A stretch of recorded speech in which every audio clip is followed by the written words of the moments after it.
Good evening and welcome to Reach Lawyer Source.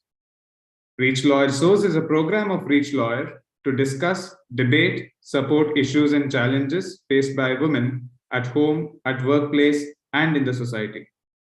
Untangled, Setting Her Free is a series of talks on the issues around domestic violence. Today's topic, Liberating a Hurt Locker. Welcome to Reach Lawyer Source. I would now like to hand over the session to our moderator, Ms. Mamata Ramapriya. Mamata, over to you.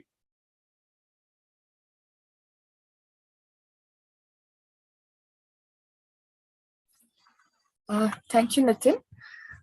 Good evening, all, and welcome all of you to the fourth day of Untangled, Setting Her Free. When people think of domestic violence and family violence, they often think of how much it hurts the adult victim. It's true that domestic and family violence is most often abusive or intimidating behavior by a man towards women, and it's violent. But what we may not realize is that children also experience domestic violence, and this affects the physical, emotional health and well-being. Children in situation of domestic violence are worse affected. They are denied of a normal childhood. The images that they carry is that of violence and unpredictable behavior of parents, deprived of love, care, partially, and many a time in a depressed atmosphere. Their growth is stunted. It affects their ability building healthy relationships. There's a need to address the issue, and liberate children from hurt locker, says Sheila Ramaswamy. Sheila Ramaswamy, a passionate child rights expert who for decades is pursuing debate, discussion, and tools to address children in situations of domestic violence and sexual abuse. With a background in medical and psychiatric social work and public health, Sheila has worked in emergency and disaster conditions in Asia, Africa, and the Middle East. Her technical areas of work over the years include maternal and child health, nutrition and food security, water and sanitation, and child and adolescent mental and social health care. In these, she has been involved in program designing and implementation. In recent years, through her work at NIMANS, she has been engaged in child protection and mental health, ranging from designing and initiating community child mental health intervention. Her current research interests focus on transdisciplinary approaches to resolve complex problems in the context of child and law, through engagement with judicial officers and developing innovative methodologies to provide mental health support to these sexually abused children. Today, we welcome Sheila Ramaswamy to take the mic.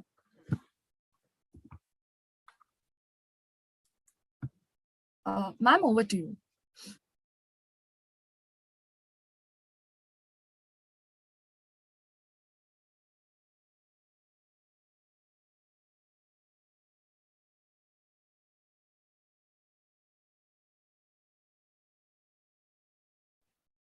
Hello, everyone. Good evening, and thank you very much, Reach Lawyers, for this very kind invitation. I am deeply honored to be part of your Women's Day events.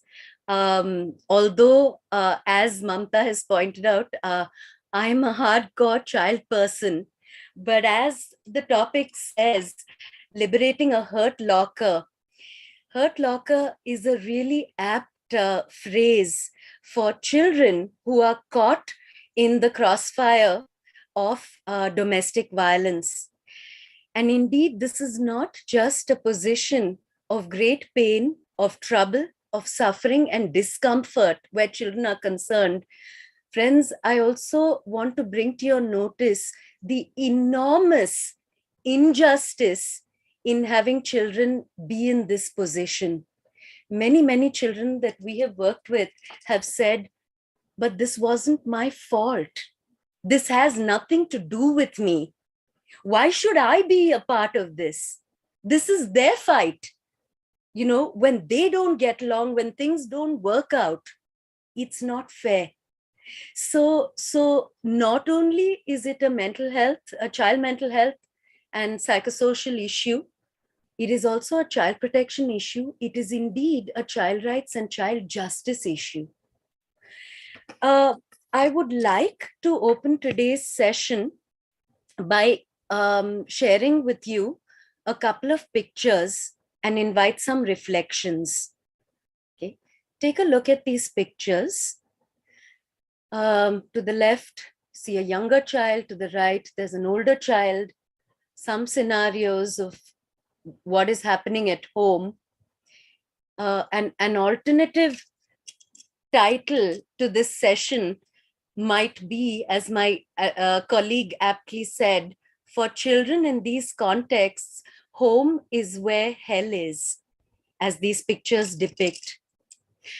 I would like you to perhaps share some reflections on YouTube, which I will also view.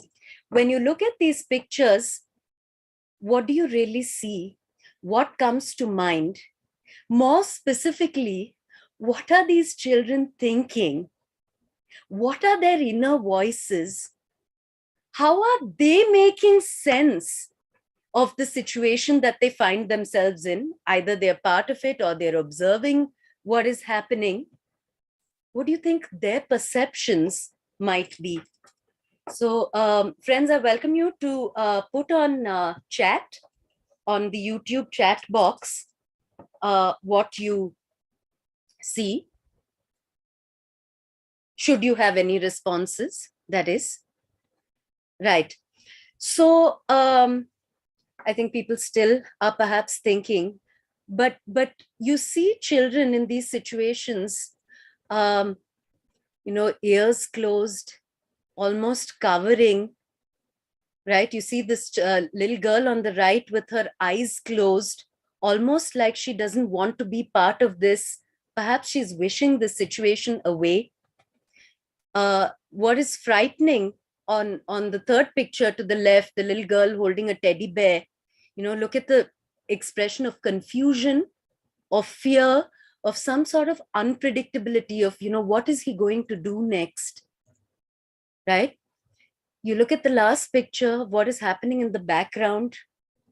See two siblings, helpless, powerless, right? Get out of slideshow. So, what does life really mean for children who live in this situation day after day? That's really the question to consider. And I know that perhaps many of you who are on this session or watching this, perhaps some of you are child rights workers, child welfare workers, others work with families, with women, particularly in the area of violence. And so what is it that children are thinking and feeling is the question that we need to ask ourselves, okay? The problem, friends, frequently is this: where violence is concerned and domestic violence is concerned, violence is perpetrated against women. Women and children are often seen, unfortunately, as a package deal, because children are viewed frequently as extensions of their mothers. Government programs are often designed in this manner, failing to recognize the differential impact of violence on children. This is true in context of domestic violence. It was true in the context of sexual abuse. It is only in the last 10 years that we have a special law, POCSO, on sexual abuse. Until then, children were subsumed under the larger group of, sexual assault victims, again, without recognizing that children, by virtue of their developmental stage, their cognitive abilities, their emotional and social developmental abilities and so on, have very different ways of understanding and internalizing experiences of trauma and abuse, including domestic violence. And even so now, although this recognition in part has come through POCSO, where domestic violence is concerned, this hasn't happened to a great extent. Following the Nirbhaya incident, the government of India has set up, as many of you are aware, one-stop centers. Every state and across districts, there are meant to be one-stop centers where primarily women who are victims of violence can go for assistance.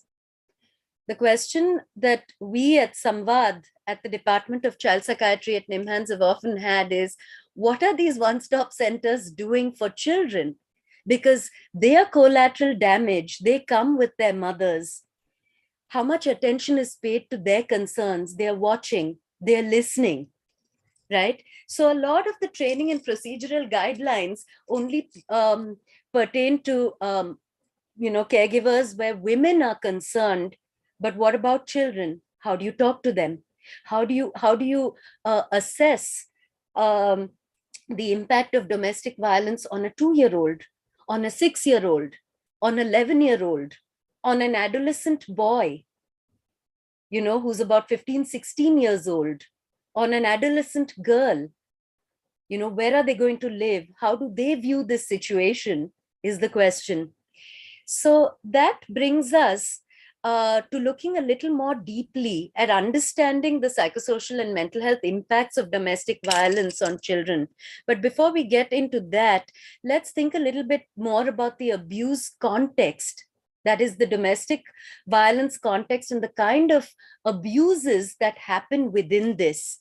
I believe that Mr.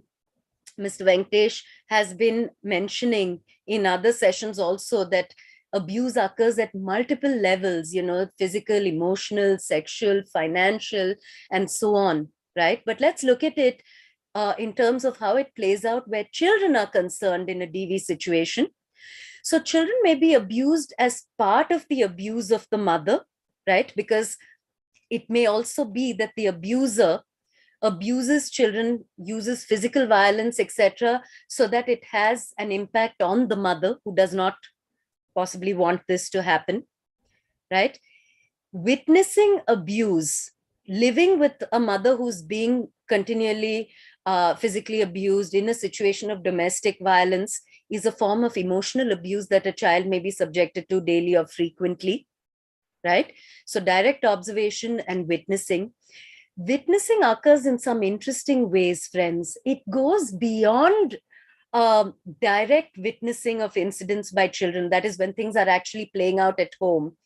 There are also times where children may not be physically present, but they may be asleep, they may be in a different space, but upon waking up or coming to the space where the conflict has occurred, they may see broken furniture, broken objects. They also see bruises in their mother. So, witnessing needs to be extended to the aftermath of violence, even where children may not have actually witnessed the actual violence. It is also extended to overhearing fights, arguments, right? The other important thing to keep in mind is that the abuse does not end after separation. Should separation of the parents occur, that doesn't mean that violence ends, because there are custody battles, and you are aware of the bitter and long nature of these battles. They go on for years. Children become pawns in custody battles. Parents use children to get back at each other, very sadly so, to take revenge on a partner. And that could be either parent, by the way, not just the perpetrator of the actual violence. Then there are also times where parents may come together, during custody or separation stages, and there are opportunities once again for abuse to occur, right? Like I said, when parents use children as pawns, they send threatening messages through children, to the other partner. So there are all these ways that expose children to various forms of physical and emotional abuse, even after, so to speak, separation. Now, the other element, critical component to understand is how domestic violence impacts the parenting abilities of both partners, and consequently what then happens to children. So the quality of parenting, as is obvious, gets adversely impacted. Both parents, even the parent who may not actually be perpetrating the violence, let's say the mother, right? Even her abilities to meet the child's basic needs are severely compromised. So, you know, you look at children who go to school without breakfast, without tiffins packed. You know, there was chaos at home in the morning. Yet again, there was violence, there was fighting. No one had time for the child. Sometimes children don't even get to school or wherever they need to be because these homes are so chaotic, right? With such severe boundary violations. The quality of attachment, you know, the relationship between a parent and child are severely affected. There are very many ways and reasons why this happens. One is when let's say one parent, let's say the father perpetrates violence against the mother, there could be a great deal of stress, depression, anxiety, other mental health issues that the mother experiences that may make her either emotionally distant, unavailable, unresponsive to her children, right? Or even physically abusive because she is angry, she is frustrated, she displaces her helplessness, powerlessness, and frustration onto the children, right? So very problematic. Again, because children live in a constant state of fear and unpredictability, normal developmental transitions, you know, skills that children acquire at various stages, you know, certain independence, for example, that comes when children are 6, 7 years old, the ability to form peer relationships, healthy relationships with others, learning abilities, and so on. All these developmental abilities get affected because, you know, for children to grow and develop optimally, nurturance, trust, and security, you know, the foundation that is provided by the parental relationship is key. Disempowered women also have very little control and authority over their children, creating serious behavioral issues in children, which we will go on to talking about. There is also the failure to protect syndrome, where, you know, a mother may fail to, you know, she's so absorbed in her own troubles and difficulties, struggling so hard to cope with the situation herself, she may fail to recognize how the child is being abused in the process, either physically or emotionally. The failure then to leave the violent relationship is also another consequence, you know, in terms of failure to protect the child, right? And of course, if you talk about the abuser or the perpetrator of violence, if indeed that is the father, these are fathers who are tend to be distant, less involved with their children. They're likely to have negative child rearing practices, you know, usually using physically abusive, emotionally abusive, and rejecting ways of interaction, very authoritarian patterns of parenting. And ultimately, this inconsistency in parenting leads to a great deal of confusion and a lot of other emotional and behavior problems in children. Coming to some signs and symptoms of distress, and I wish to highlight these because for those of you who work in these contexts, it is important to be alert to children based on their age and developmental stage, so that you know what these red flags are and why children are behaving in certain ways in these situations. So if you look at very young children, right, children who are, you know, preschoolers and so on, you will notice that these children tend to be fearful, exceedingly clingy to the mother, refusing to play with other children, go anywhere. They don't want to go to school, don't want to go outside to play. These are all symptoms of fear and anxiety. There is some sense already that, you know, I don't want to leave mommy. If I leave mommy, what will happen to her? What if dad hurts her? What if mommy is not there when I come back? What will he do to her? Let me be right here with her. Let me try and protect her even, you know. Many young children already start thinking this way. crying, feeding problems, sleep disturbances, bedwetting, children who are above the age of 4, who already have achieved toilet training or should have, are still bedwetting. These are again anxiety symptoms. Issues like skin infections and asthma, which are stress related in case of children in these situations. Medically unexplained problems, stomach ache, headache, my little toe hurts, my leg is paining. Many children, both preschoolers as well as older children, express anxiety in these forms. And you know why? It's because the pain is actually in their minds, in their hearts. The worry, the fear, the hurt, but they don't know how to express it. They don't know who to tell and how to tell. They may not have the language to express it. And that is why they often say, different body parts hurt. And, they're taken to the doctor and the doctor says, everything is okay. They're fine. So then it's really an emotional issue. It's an anxiety issue. If you look at school-age children, you find many of these same symptoms. That is children between the ages of 7 and 12, let's say. But children at this stage also start to show learning and academic difficulties. Again, their ability to learn, to acquire skills, whether academic or otherwise, is severely impacted by anxiety and emotional troubles. So, when a child is sitting in a classroom and her mind is constantly at home, what could be happening today?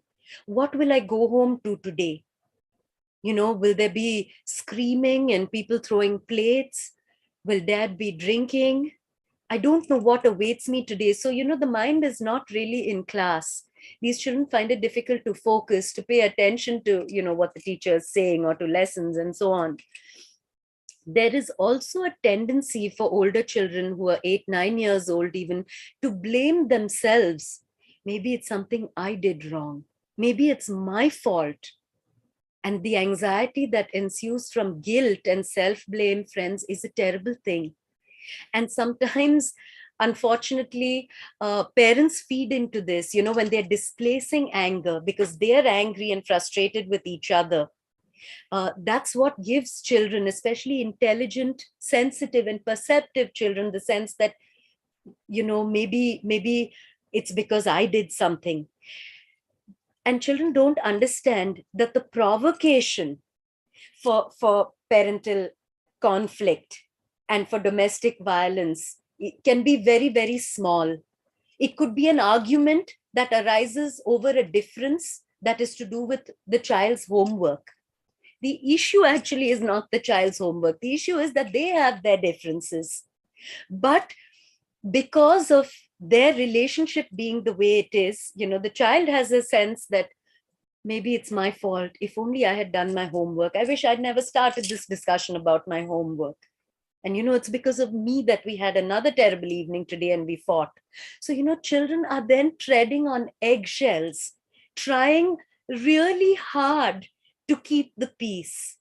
Very tough position to be in. The other issue that plays out is children from these kind of situations have a really hard time with friendships and peer relationships. And why? It's quite interesting.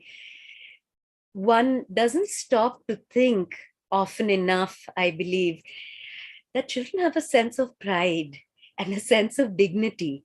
No one wants to be known in class as, the boy whose father behaves really strangely, the boy whose parents always fight, the girl whose father drinks and, is sloshed and, was found on the street the other day and was yelling his head off. So, children are embarrassed. It is very stigmatizing for them, so awkward. And therefore, they don't want their friends and peers to ever come home and find out what really is happening in their homes. So you find that children like these are silent, withdrawn, secretive, or sometimes they could be the clown of the class and, making up all kinds of stories, and other people call it lies. say, my God, what a story. This child really concocts all kinds of stories. The teacher knows what is happening at home. The reality is so hard for these children to contend with, and they're trying so hard to guard this secret about what really happens at home, that either they are silent or they make up all these stories to get other people to believe that they have the perfect lives and the perfect homes and families, because this is what they truly want. And yet another way that the anger that children also feel in these situations can play out is, displacement, fights with peers, bullying other children, or of course being bullied, especially when children are silent and withdrawn, they get bullied. But the other way is when children are, with what is happening at home, they're so angry and helpless and powerless, just like their mothers, that, this comes out in school against their peers, picking up fights easily, yelling at other children, because they have no other outlet, like a pressure cooker syndrome, because it just, the pressure cooker sort of explodes every now and then because the pain and the anger is so unbearable at home. Coming to adolescence, domestic violence also has, there are some general impacts on boys and girls. One is adolescents, because they cannot stand the situation at home. Many of them kind of stop coming home. They become increasingly avoidant. What's the idea of going home? Home is where hell is. Home is a horrible place to be. So they tend to stay out a lot, stay out with friends and so on. This could also lead to a lot of high-risk behaviors, substance use, to be able to cope with depression, with anxiety, with anger. This whole notion where a friend comes along and says, smoke a bit, have a drink, it'll help you relax. So getting into coping behaviors that are risky, high risk sexual behaviors. But there are also certain gender differentials that play out. Research has shown that adolescent boys who come from context of domestic abuse and violence tend often to become perpetrators of abuse. This happens because there's a tendency in some children to identify with the perpetrator of violence. In households like these, where there's power-based control, children have role models who are violent, there is a tendency then for violence to be legitimized. The only way I learned growing up when I'm angry is just to hit somebody, slap somebody. So this is the kind of, these are the kind of problem solving techniques or conflict resolution techniques that they have grown up with, and this is all they know. And that is why they grew up to be violent, the legitimization, the normalization of violence. Where girls are concerned, by the same token of legitimization and normalization of violence, girls very often grow up to be victims of violence, of abuse. It could be sexual abuse, physical abuse, victims in intimate partner relationships. Again, this is what I grew up seeing. This is what happened with my mother. This is what life is about. This is how I understand relationships to be. And this is how, with the differential impacts on girls and boys, on adolescents in particular, this leads to a cycle of intergenerational violence. Those boys grew up to have families where their children, learn the same things and so on. And so the issue for intervention is, how do we break this cycle of violence? How do we work with children so that they see things differently? Having acknowledged how difficult their situations have been, can they still go on to have families and so on that are different? I want to read you at this point, as we discuss the issue of adolescent impact, a very interesting letter. This letter from an adolescent appeared in the Journal of Association of Black Nursing Faculty. It's a case study report about the impact of domestic violence on children. This is an adolescent story. She writes a letter to her dad several years later when she's still about 19. So in her early adulthood, late adolescence, let's say. So I'll read you some parts of it to also perhaps reflect a little on some of the other kinds of impacts that domestic violence has on adolescents. So the letter begins, "Daddy, how have you been?" etc. She goes on to write, "I would like to take this opportunity to tell you exactly how I've been feeling for the past 8 years, and maybe even longer than that. However, it has been the past 8 years that I have really been deeply affected by this whole situation at hand. I know divorce is a hard pill to swallow for anyone, especially for children involved. I think it is every child's dream for their parents to stay together forever. But in some cases, that dream is not reality. When I first heard of us moving away from home, I was sad, but at the same time glad. I was sad because we were moving so far away from you and I wasn't going to see you as much, because I do believe I was daddy's little girl. I was glad because I knew the weekends would be much more pleasant. I would not have to listen to you argue with mom, and I would not have to see you sloppy drunk anymore.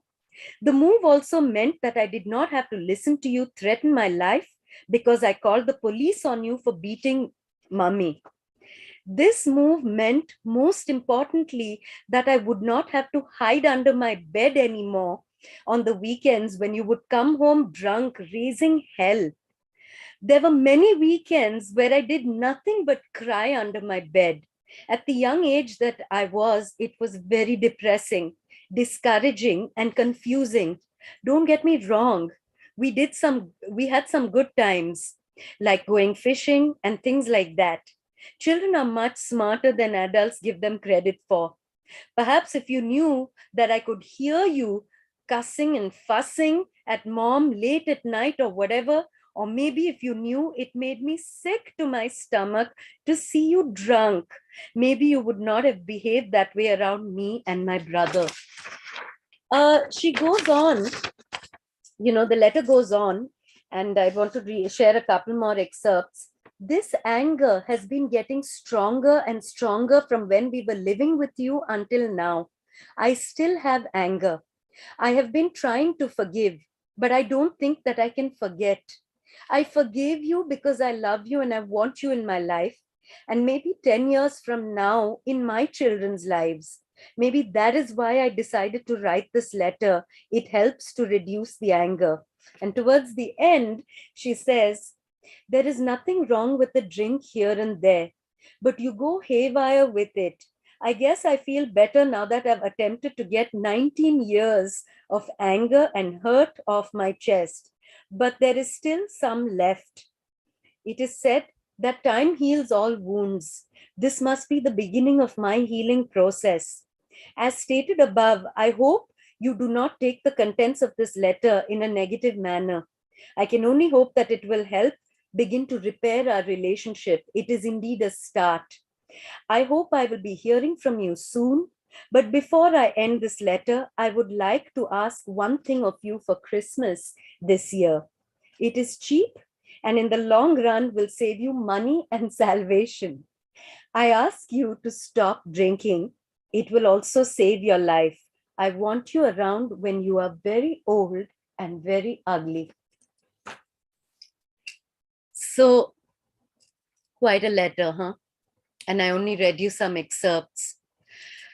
Friends, what I'm also trying to bring to your notice is the anger, the confusion, but the underlying themes that never go away for children, not when they're 19, not when they're 25, not when they're 35, for the desire, the dream of a family, an ideal family, the longing that you see this adolescent has for a father despite everything. And these are some of the things that lead to great conflict and confusion within children's minds. I hate you, but I love you. I wish you would get the hell out of this house so that we can have some peace, but I don't want you to leave. Look at children's positions, and what position are children supposed to take is really the question. What are we expecting them to really think about? I want to present two more dimensions quickly. I would like to share a short vignette to look at the issue of risk assessment. Because for those of you who work in these circumstances, in these situations, one is it's important to look at how children and adolescents feel and behave. What are some of their responses? What are red flags for which you can then refer them to people like us for assistance? The other is, in order to do this, we need to look at, a risk assessment. So I hope you can see the screen. This is a short little case study adapted from a research article, as you see above. This is about a 5-year-old child whose mother brought her to the hospital because of concerns around breathing. She was hospitalized because she suffered from a serious cold. She appeared to have no other health symptoms, signs of injury. While talking to the mother, the nurse noticed several bruises on the mother's arms, asked the mother how she'd gotten the bruises. At first, the mother's very evasive, which led the nurse to believe that it was likely that her partner physically abused her. Look at the mother's history.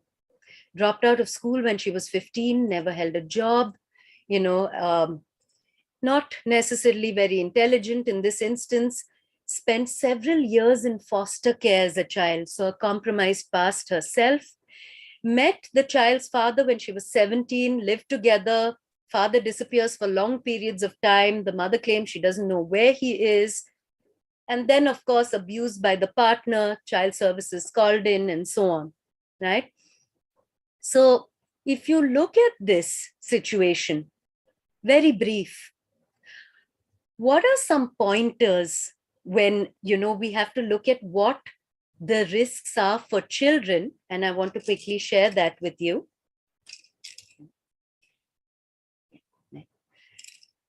So one is the nature of violence itself. So the father's violence towards the mother, the child's witnessing of the violence, the mother's admission of the violence, bruises, injury, etc. to the mother, whether the child is hurt. The other thing to look at is the risk of child abuse and the consequences of that violence. What has it meant for the child? Recall our earlier discussion about the quality of parenting, the mother's capacity to parent, because that has a great deal to do with the risks for the child, right? So, does she understand the risks for the child? Does the mother have knowledge of the dangers of the situation for the child, or is she unsure of it? Does she have the ability to protect the child in a situation like this? Does she have the mental health and the wherewithal to care for the child, to feed the child, to look after the child's basic needs, right? Or is she providing justifications for the father's violence of being beaten? Huge red flag where the child is concerned. Does she hold a job? Does she have social networks? Does she have finances, employment? All this to look at her resources. What is her own history? Because resources are not just about employment, finances, or even just social capital and networks. You look at this mother in the vignette, how young she was, her own upbringing in a foster care system. What are her early childhood experiences? How does she see childhood, child development, child protection? All of which influence her abilities to mother, right? So these are some critical things to look for as you assess the woman who has come to you for assistance. A lot of your assessment there also provide insights and pointers on how to assess children that she may have. Finally, to look at what do we do in these situations? First and foremost, it is about making the time, friends, to talk to children. You know, if it's young children, you may want to spend a little time playing with them, doing a little bit of art. You know, they have their own ways of expressing themselves through pictures, through dolls. And all you have to do is to spend half an hour. You will learn a lot about what goes on at home from children, not just in terms of how they are impacted, but about the situation itself. The second issue is, you know, when children have behavioral issues, they're being difficult, they're being clingy, you know, they're being angry, they themselves are being, you know, violent and so on, argumentative, to know where it really comes from and to acknowledge, you know, how difficult it is for them. So that's what empathy means, to validate children's emotions and their difficult experiences, to be non-judgmental in your responses, you know, in the recognition that children have, you know, if we think women have very little agency, are powerless and helpless in that situation, think where children stand in this, right? So it is important to also talk to children at all times, to communicate with them, help them take a perspective on a situation like this, to say it was never your fault, and it isn't. You know, sometimes grown-ups have problems, they don't get along, they disagree, nothing to do with you. What a relief, huh? For the child, in saying just that, to say this is not because of you, but I know it's really difficult for you. And finally, to look at decisions on children that relate to placement. What, you know, when we assess the risk for the child, how do we make these decisions? Remove the child from the situation, place the child with relatives. Which relatives? Will the child be safe there? Right? Is it to be a childcare institution if there's no other way? It depends again on the degree of risk, what resources are available to the parent at hand, and the capacities that this parent has to care for the child. So you know, there are no blanket answers. We need to look at every child on a case-by-case basis to make these evaluations on, you know, separation, you know, removal from the situation of violence and so on. Very complex. Placement in itself is a long discussion and a complex discussion, but I will stop there. I'm happy to take any questions or comments that you may have, any thoughts that you wish to share. Thank you. Thank you, ma'am. That was insightful. We do have a few questions. Yes. There are several short-term and long-term effects on the psychology or mental health of children when they grow up in abusive households, or when they witness, you know, violence being meted out to one of their parents. Is it possible for them to recover from these traumatic experiences completely? And see, you did mention that we spend some time with them, get to know them and everything. But I think, at least from the viewpoint of this whole Freudian theory of Oedipus complex and how it really affects them, as to, because in those formative years, they're also looking at how their parents work, and it's like they're idolizing themselves. Do you think that will ever change? Is there any way that they will always grow violent? So, like all experiences of trauma, whether it is in the context of domestic violence, whether it is because of physical abuse or sexual abuse, these are experiences, an early childhood or childhood experiences that I believe those of us who have traumatic experiences of any type, you know, we will never forget. Remember what the adolescent in the letter said. I may try to forgive, another matter of forgiveness, but I will never forget. We carry these memories of trauma to our dying day. We all do. The question around recovery is more this, you know, depends on how you define recovery. if these issues are never resolved, let's say some of these children never get assistance, whether it is children who are anxious, worried, or whether, it is children who become violent, etc., because trauma has very many ways of manifesting itself. It is not always in the form of anxiety and depression, as we often imagine. It is also in the form of violence, abuse, and so on. If children never got this assistance and there was no help to cope or resolve the issue, they would certainly remember. And what tends to happen in situations of trauma is every life decision is made through this trauma lens, unfortunately. Men are never to be trusted. Men are always violent. I will never get married. It is the worst institution. I know I'm incapable of having a family. So these are signs that somebody has really not recovered in that sense, because they continue lifelong to make decisions through this trauma lens, through this domestic violence trauma lens. But if children are assisted, that is through validation of difficult experiences, acknowledgement, empathy, they are given alternative perspectives that, of course, the relationship, unfortunately, that you have been exposed to, the marriage that you have seen up close and personal, like it is for many of us, is your parents. But, there are other people, there are different kinds of people. And, life could be different. Not everybody is like that. And they are given perspectives to help them understand that this is a given situation. It doesn't have to play out. So recovery is not about forgetting, but recovery is about the ability.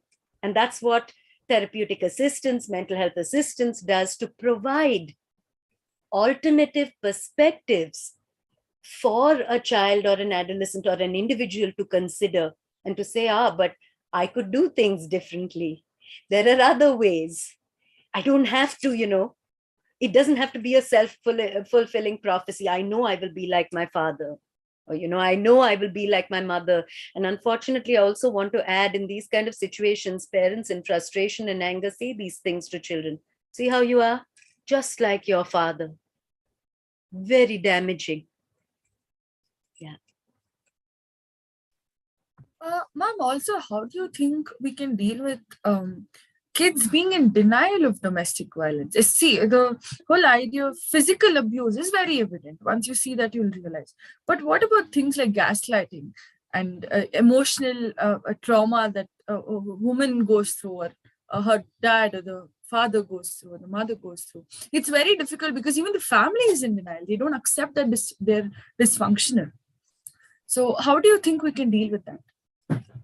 So I see two questions. One is, if the woman is in denial, as you put it, because she doesn't see some of these patterns, that is again a matter for therapy and counseling to have discussions with her, to get her to narrate various incidents, because clearly there is a context for coming for assistance.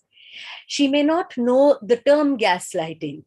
She may not actually know what is happening, but there is definitely a sense of discomfort, of upset, of anger. So where the adult who is involved is concerned, it is about providing perspective, based on her narratives, getting her to tell her story, and then gently sort of giving her perspectives to say, this is how it appears to be playing out. And then she says, oh, okay, now I see.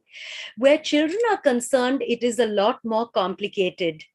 Again, you look at the developmentally inappropriate role or task that we are asking children to play here. Even when in custody battles or in these kind of situations where violence plays out, when children are expected, including in court, to take a position, who do you want to live with? You want to live with mommy or you want to live with daddy? Tell the judge. These are very difficult positions for children to take, because how is a 10-year-old or even a 15-year-old to understand the dynamics of violence, of gender-based violence, of violence and so on, of relationships, of marriage or partnership, as the case may be, when two people at age 35 and 40 themselves can't figure it out. They're a mess. So what are we asking of children?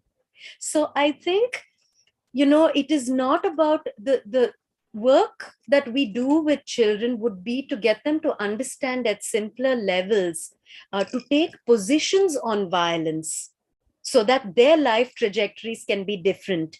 And we have a whole range of creative methods that we use to get children or adolescents to reflect on violence. We call these life skills, positions on power, on gender, on violence. We do them through stories, through films. That's how we reflect on it, not through models or theories and so on. So that children then develop some clarity to say, so what is happening in my house is not what happens in everyone's house, and actually it shouldn't happen. That's where we want them to go, right? So that's what would be developmentally appropriate for them at this point. We do have another question. Several women stay with the abuser for their children, sake of their children. The fear of raising the child alone without the shadow of a father makes them tolerate and suffer the violence silently for years. In reality, is there any difference or negative impact on the child who grows up with a single parent compared to the one who have both parents, or is it just an irrational fear? Let me give you a slightly long-winded answer to this by referring to a different context. We had some years ago a child who came in because the mother had severe mental health issues and committed suicide. A young child who came in with her father. One of the concerns that the father had was precisely this, everybody says a father cannot raise a child, and that to a girl child. There's huge amounts of social pressure on me to remarry just so that the child can have a mother. Everyone says the child must have a mother, the child must have both parents, and so on. This is a myth, friends. A child needs, whether it's a father or a mother, whichever parent it is, a child needs a safe, happy, nurturing, and secure and peaceful, non-violent home. If a single parent can provide that, whether married, unmarried, spouse died, spouse doesn't exist, whatever the case may be, or there was divorce, separation due to domestic violence, in as long as the parent is able to provide the kind of care, opportunity that the child needs, the child is better off in a home like this than in a home where there is daily conflict. So these are socializations that I think we really need to fight. So I don't know about irrational fear. I think it's a very real fear. But these fears come because, unfortunately, we are so deeply socialized to believe certain things. Even the most liberal of us, you suddenly find your mind thinking, oh my God, what are people going to say? And will I be able to do it? But it is a process of negotiation with the parent who's there for the child, about building her confidence, helping her identify her resources, and helping her understand that a single parent who's able to provide a happy, peaceful home is a far better thing than having both parents in this way. In as much as, as I read out, every child wants to have both parents. And that's one of the things we do with children, by the way. When children come to us, they often say this, why do they fight? I really want both of them. And to help children understand that I know you do, but it's just really hard. And you see what happens when both of them are together. It's hard. And that's where, we look at arrangements for contact, for visitation, etc., and other things that play out in custody. So you essentially say that in any kind of domestic violence, the first step is to have a platform to listen or someone to help you navigate through the situation, right? Yes, that would always be a start because, as I said, every person, whether it's the woman in this case or it is the child, everyone needs a space to tell their story. And listening would be the first step, but listening is not the only thing. There is the whole issue of active listening, of supportive listening, of providing options, not advice, not, one size fits all solutions, but helping a woman or the child concerned to look at options, helping them through their narratives to understand what is happening to them, acknowledging and validating their emotions and their experiences, and then looking at options. We have to move from just listening to looking at options. So at this juncture, I think to all the audience listening, to everyone participating, I would like to say that Reach Lawyer Souls is such a platform where it's a safe space for you to express, and we are going to acknowledge it and help you all. The email ID is here, askreachlawyer@gmail.com. So yes, ma'am. Another question is, what are the roles and effectiveness of police and other organizations in providing relief to children who are at great risk of abuse and violence by their family members? Well, I cannot say with any degree of honesty that the response so far has been wonderful. As I said, the POCSO law has pushed us at least to consider child sexual abuse. We haven't even acknowledged the legitimacy or the importance of physical abuse in children, because it is still very much the norm. It's considered a legitimate disciplining method. So emotional abuse is a distant dream currently, it appears. And consequently, if you look at children in the situation of domestic violence, if sexual abuse is not part of the story, alas, we are left with very few tools, only because a lot of childcare service providers, the authorities concerned, whether they are law enforcement authorities or even child protection personnel and bodies, they don't pick up so easily on domestic violence and the impact it has on children. For the same reason as physical abuse and emotional abuse against children is legitimate, it is also still, I think we would all agree, very much legitimate in the context of women, or it is legitimized and normalized. So, you frequently hear of people saying ki ye unka ghar ka mamla hai, it's their child, we cannot say anything. It's so in as long as we do not consider the personal to be public or the personal to be political, that's where we are still stuck. That debate, I think, still holds for women, and it certainly then holds for children, even worse where children are concerned. Children are the least visible. I mean, I'd like to say that at least where women are concerned, they have some visibility in the domestic violence issue because it is about them. But because children are just collateral damage, or, well, nothing happened to the child.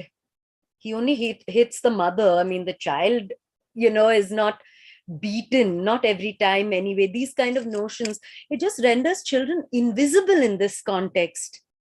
And therein lies the importance, at NIMHANS in the child psychiatry department, when children come to us for assessments, we do routine inquiries on parenting and child rearing practices, the kind of marital relationship that parents have, because that is what throws up these issues of what is happening at home and tells us a lot about some of the concerns that children have. Therein lies the importance of assessment, screening, of, risk assessments for children. Yes, ma'am. And I think when compared to women, children are mostly bullied more for this because they are treated, their actions are treated more weird, and women are able to articulate, even if they're given a platform, they're able to articulate. Yes. Indeed. What are the steps that a child or someone below 18 years of age can take to protect themselves from severe threats of domestic violence? I think that's a very tall ask. Again, I'd like to bring the parallel of child sexual abuse. In as long as humankind exists, and as Dr. Sheshadri is fond of saying, the default mode of human beings is one of abuse and exploitation. Unfortunately, that's the way things are. And therefore, there is no actual way to prevent sexual abuse. And similarly, where domestic violence is concerned, prevention of the impact on children is exceedingly difficult. So what is important is for us always, as teachers, as friends of the family, as legal personnel, as child welfare workers, to constantly be alert as to how prevalent, how common domestic violence is, and therefore to always have our antenna up, to do the inquiry, to ask the right questions, to look for the red flags in terms of children's emotions and behaviors, and also ask them the right questions so that children can report. Early reporting, just like in child sexual abuse, early reporting, can prevent further abuse. Early reporting in a domestic violence context can at least protect the child from further, exposure or abuse. For now, that really would be the way. And then, of course, the other way is to urge women to get assistance would be an important way, because when women step forward, then children come forward with them. So that's the advantage of children being this package deal to which we object so strongly to, because we are staunch child rights people. But having said that, I think realistically speaking, we are heavily reliant on women reporting so that we can assist children. Would you please throw light on how difficult it is for a parent who is experiencing domestic violence to protect the child?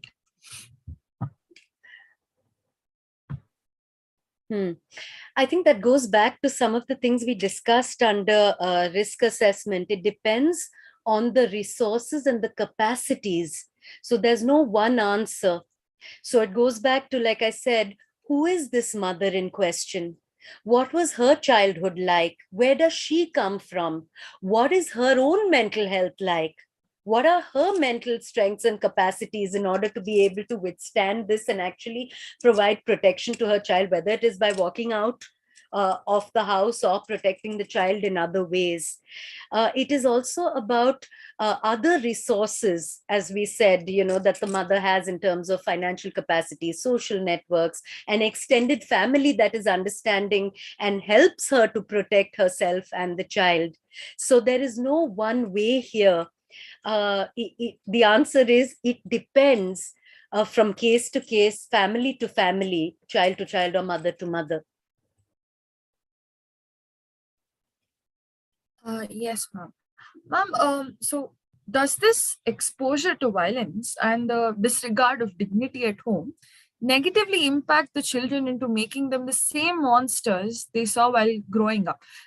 See, we did understand that therapy would make it better. But what if, as we went back to the question of denial, what if they don't know, and they probably don't even know that it is an uneasy feeling? Will they end up being violent, or will they be sympathetic that, okay, my mother experienced something like this and I shouldn't do it? What is the majority case? So there is no majority or rule here. Every child, every individual, every child is unique. Each child comes from a unique universe, which ranges from the context itself. Again, the child's access to social support, extended family, the kind of parenting, the child's own temperament and personality, all of these things play into the child's age and developmental stage. all of these variables and factors play into how a given child understands and perceives and internalizes a situation of violence at home. So to give you an example, you may have two 15-year-old girls, let's say. Both of them come from the same situation, severe domestic violence at home. Father is alcohol dependent, violent against the mother, unpredictability, chaos, confusion, neglect, and so on, right? Girl A is observed in school to be silent, withdrawn. She doesn't participate in any activities, doesn't volunteer for anything, hardly plays with the other children, doesn't focus very much in class, so on. That's one reaction. Girl B is observed to be angry, aggressive, often getting into fights with other kids, is in fact, shouting at the teacher some of the time, can be really rude back answering. Same context, same experience, but completely different internalizations and ways of processing these contexts and experiences that can lead to diametrically different responses in children. So there is no majority. So that's why some children go on to being aggressive, violent, etc. And some children go on to being anxious, depressed, withdrawn, silent. That's why we see these behavioral differences. So the same, diametrically different behaviors, emotions and behaviors can emerge from contexts and experiences that are very similar. Thank you so much, ma'am. That's all. Yeah. So I do invite participants, if you have any questions, do put it up on the chat box. Right now, I would want to ask Venkatesh sir, put in a few words. Venkatesh sir, over to you.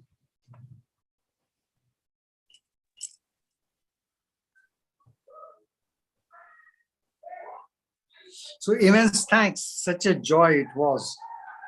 This is one of the subjects which needs so much of attention. So much of attention, given the fact that we always look children as a package deal with women.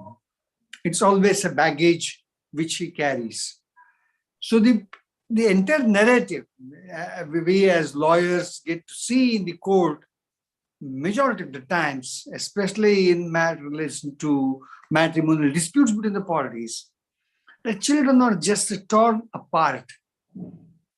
And the language, tone, and tenor many a time is that the child is supposed to make a choice, either to go with the father or go with the mother. It's such a difficult thing for a child to even think in terms of. There are times where the child is pushed to a situation of making choices of this nature, where the compulsions of the court trying to say that, for example, a very abusive parent, the court saying that you must spend the weekend with the child. But we had a number of cases of this nature. A boy of around 6-year-old, in a case which we were handling, visiting rights were given to the father on a weekend. And there's lots of litigation happened. Wife was to have a child custody for a day. He would take the child to the swimming pool, make the child swim without going with the proper swimwear, make the child swim in the dress which he has taken, and just bring the child the same way. And the child was in that wet dress for the day, felt sick. This is something which we have come across many times. The anger on the spouse is taken on the child. Whether it is the man or the wife, it does not make a difference. When it comes down to violation of the child rights are concerned. And that's something, one of the serious challenges that we have. Under instance of child sexual abuse that goes into play, abuse, harassment, deprivation. So we see these as challenges. Such amount of challenges never get addressed. I think that's something which is essential, because this is also part of domestic violence. It's not that the domestic violence is between the intimate partner violence. The moment there is a child is going to be impacted in a very, very big way, and child's impact is in fact much more longer, because child is unable to understand what exactly is happening in the relationship. The child sees everything so hunky-dory next door, and how come it is so difficult here? I think in that context, this kind of dialogues are much needed. Reach Lawyer Soj would be eager to associate with Samvad and work on this subject. More and more discussion need to happen, because so that the women in domestic violence may be able to understand how to cope up with it, or people who are having a matrimonial discord are able to even discuss and see that how the impact on the child's rights are reduced. In fact, we have been advising a couple of situations where the situation was pretty difficult. We advise the children to be put in some good hostel so that the child can go in a shade better way than in a situation of this nature. Sir, I have a quick response, if I may interject, to what you said earlier, because I found that exceedingly interesting, what you said about the court, and how the court often provides instructions of, that are not in the best interests of children. We also, as in the department, we deal with cases of custody and domestic violence and so on. We have frequently seen this, and it is yet another instance of how adult-centric the legal system and the court is. One of many instances. And in as long as children are not viewed as persons in their own right, in as long as adult interests, and I don't know why this is so, but I don't know why the hell actually adult interests should be prioritized, frankly.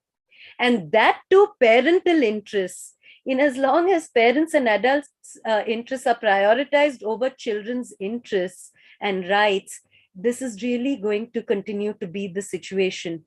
And we have no real reason, quite honestly, to be prioritizing adult interests or rights over children's, quite frankly. That is our viewpoint. Sorry to have interrupted you, but I could not desist. I had to say that. No, this is some aspect which we have been struggling in the system, because the kind of patriarchal system that we have, the kind of, as you say, adult-centric kind of discussion, debate that happens, whether it is custody issue, whether it is education issue, every aspect of the child, it looks only from the construct of adult situation.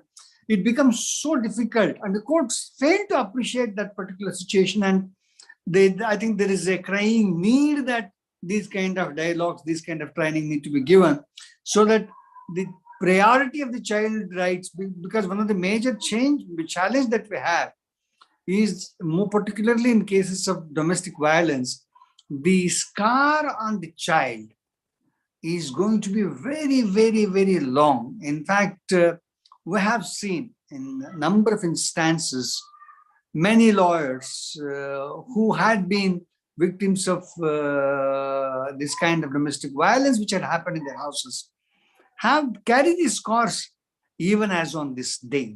Despite the fact they are 40 plus, they are 50 plus, they carry on the scars even as on this day.